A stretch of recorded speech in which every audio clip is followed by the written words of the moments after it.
Bon, alors Jean-Luc, c'est presque terminé le deuxième TIDES. C'est tes impressions à chaud là? Alors, presque terminé, oui, d'une certaine façon, l'ensemble des conférences, des afterworks, des workshops, tout ça est terminé. On va avoir tout à l'heure Jean-Paul Lacan, le délégué général du CETIP, et Thierry Baudet, le président de la Mutualité française, qui va venir conclure ce congrès lors du dîner de gala. Moi, j'ai une petite fierté dans ce dispositif, c'est d'avoir allié un événement de proximité avec près de 700 participants, avec une dimension digitale forte, Oui. un événement augmenté, une quinzaine, voire plus d'interviews périscope, des tweets live en permanence, donc une vraie visibilité pour les marques qui s'engagent, les marques qui bougent, les marques qui sont en mouvement, pour les décideurs qui aussi s'engagent, pour les collaborateurs qui sont dans l'innovation, la transformation, la révolution numérique. Donc une belle alliance entre cette proximité, ce contact indispensable et la nécessité d'exister ailleurs, à savoir sur le digital. Bien sûr, bien sûr. Moi, de mon côté, j'ai vu des choses, je trouve, très positives. Grâce aux interviews qu'on a fait, j'ai pu sentir, tu vois, un peu les gens, leur point de vue, etc. Et j'ai trouvé d'abord que les gens étaient positifs et assez passionnés sur justement l'innovation en tant que telle. Et que cette innovation, ils commençaient à vraiment faire des POC, comme on dit, des Proof of Concept, qui commençaient à marcher. Ils commencent à avoir leurs premiers résultats et avec de l'humilité, néanmoins, ils commencent à arriver à des choses concrètes qui arrivent à une meilleure expérience client. Et je trouve qu'on sent que ça pousse. Et ça fait du bien, je trouve. Oui, je crois qu'il y a une condition de survie, d'une certaine façon. Hein. C'est qu'on voit que ça pousse à l'extérieur de l'industrie de l'assurance. Il y a des acteurs qui peuvent peu ou prou s'inviter dans le dispositif. Donc je crois que les assureurs ont mis l'innovation comme dossier en haut de la pile, en fait. Hein. Je suis d'accord. Alors maintenant, il ne faut pas faire des POC de POC et des repocs, etc. Donc je crois que un des enjeux, c'est de savoir passer à l'acte. Et je crois que c'est ce qu'on a vu dans ce congrès, par les interviews que tu as pu faire, par les interventions des décideurs ou même des acteurs au quotidien de la transformation. C'est qu'il y a un moment, il faut se lancer. Oui. Le POC, c'est bien, mais voilà, il faut en tirer.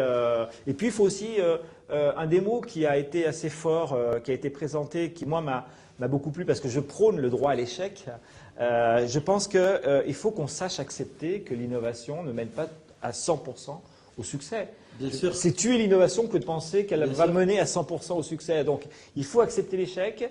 De plus en plus, c'est pas tellement dans la culture française, hein, mais il faut savoir accepter l'échec. Et ça s'est vu, ça s'est dit. Alors, il faut que ça peut-être se démontre encore plus dans les entreprises. Il y a une phrase sympa des deux cofondateurs de Google que j'aime bien qui disent plantez-vous, mais vite. Et du coup, ça explique autre chose. Mais voilà. Et donc, on parle plutôt de pivot et de test que de se planter. Donc, je pense que ça, c'est assez important. Puis, il y a un autre point que moi, j'ai vraiment apprécié, c'est qu'on a retrouvé un peu toute une industrie ensemble qui, malgré, oui, il y a des concurrents, des gens qui, sur le marché, se battent pour gagner des parts de marché, mais qui, ensemble, de manière holistique et finalement avec pas mal de respect, regardent sur ce qui va se passer demain et ensemble essayent de trouver des solutions. Parce qu'aujourd'hui, on n'est pas que concurrents, mais on peut être justement coéquipier sur certains dossiers. Et j'ai trouvé que c'était bien de voir ça dans une industrie comme ça. C'est vrai que c'était le cas. C'est qu'effectivement, toutes les familles du secteur de l'assurance étaient représentées, étaient présentes. C'est vrai qu'elles ont échangé leurs bonnes pratiques, un certain nombre de choses.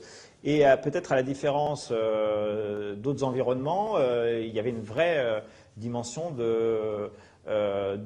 j'expose les choses telles que je les pense, et c'est vrai que la langue de bois n'était pas au rendez-vous du TIDES. Pas de langue de bois. Donc ça, il y a une dimension concrète qui était évidente, et une dimension de partage qui est un des objectifs du TIDES. C'est un hub, hein, comme son nom l'indique. C'est un partage, c'est un carrefour d'intelligence collective au service de notre industrie. Il y avait des grands dirigeants, il y avait des acteurs, il y avait des administrateurs, il y avait des start-up, il y avait des experts, il y avait des clients, il y avait des RH.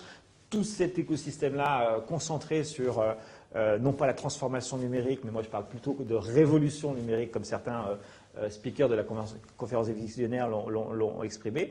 Donc c'est vrai, un écosystème B2B très riche qui s'enrichit avec d'autres acteurs et qui font un petit peu bouger les lignes. Maintenant, il faut peut-être, me semble-t-il, un peu changer de braquet. Voilà. Tout à fait. Mais ça sera peut-être l'occasion d'en parler lors de la 3e édition du TIDEA. Tout à fait. Bon, et les projets là pour la suite, le TIDEA va se terminer ce soir. Qu'est-ce que tu as dans ton panier pour la suite Le TIDEA se termine d'une certaine façon, puisque nous, comme je disais tout à l'heure, on aime bien que la pensée, que l'intelligence collective se poursuive. Donc il va y avoir, avec le digital, des vidéos, des moments qu'on va diffuser, etc. Il y aura l'ouvrage qui va sortir en septembre, qui est une excroissance en fait. Ça c'est top. Voilà, du contenu du congrès, et qui va à nouveau donner la parole aux gens qui bougent, aux assureurs qui sont en mouvement. Et puis au-delà de ça, nous avons déjà lancé les trophées de l'assurance, l'événement qu'on organise tous les ans depuis 2001, donc ça va faire la 16e édition, qui se déroulera le 5 octobre et qui a comme habitude de, là encore, valoriser les stratégies d'innovation, les gens qui bougent, les gens qui innovent, dans la dimension des services, dans la dimension de la relation client, dans la dimension de la citoyenneté. Donc voilà, donc les trophées de l'assurance, c'est notre prochain grand rendez-vous. Il y en aura peut-être d'autres un petit peu avant, d'autres encore après, mais toujours sur un peu notre ADN qui est de travailler sur l'innovation, la transformation et la disruption. Ok, super. Bon, écoute, merci pour ce débrief. Et puis, on va aller boire un verre avec tout le monde. Avec grand plaisir. Merci Tim. Beaucoup.